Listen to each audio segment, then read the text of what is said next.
If you're moving to Japan for studies, here are 5 things you need to do before you fly to Japan. Number 1. Make sure to bring your original certificates. During the application process, you might have probably submitted copies of your certificates to the embassy or the university, but I'm here to tell you to again bring those certificates when you move to Japan, because your university might request you to resubmit them later on.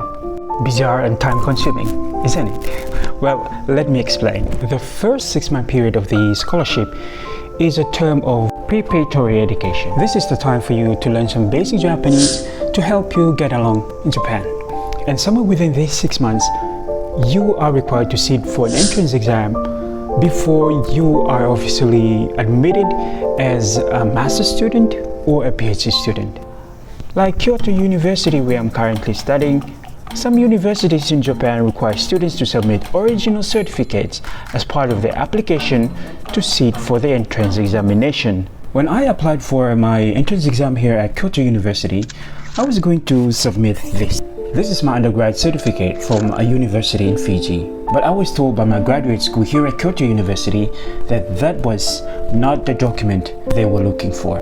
They were actually looking for a letter of graduation certificate, which looked something like this. I didn't know anything about that before coming to Japan. So when I got here, I had to make contacts with my previous university in Fiji for them to send over my certificate of graduation letter, and not the certificate that I received when I completed my program in Fiji, because that is what the graduate school needs before I will be accepted to sit for the entrance examination. Now, every university in Japan is not going to be similar to Kyoto University, but my point is, before coming over to Japan, make sure to bring all your original certificates, and please try as much as possible to talk with your supervisor, ask him about what are the documents that the university requires of you before you get admitted into the program that you are applying for.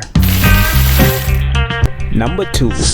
Bring extra cash. Do-MEXT is a fully funded scholarship, but when you arrive here in Japan for the first time, your stipend will not be ready until after the first month. So it's advisable for you to bring extra cash with you so that you can survive your first month here in Japan. If you are one of the 92% who actually watches my videos without subscribing, please help me out by subscribing right now.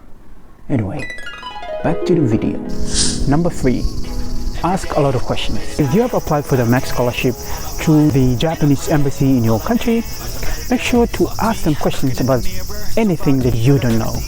Another person that can best answer your questions is your university professor. If there is anything about a university that you're not sure of, make sure to send them an email and ask.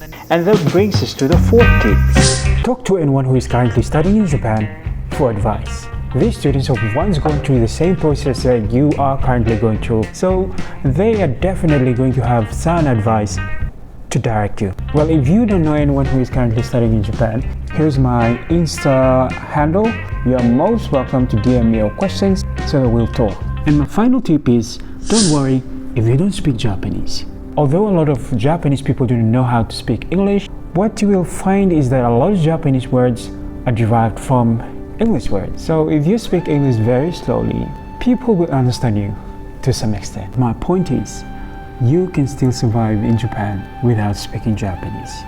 Well, those are the tips that I have for those of you who are on your way to Japan to study. Please check out the videos on your screen if you are interested to know more about studying in Japan. This is Harold, and I will see you in my next video.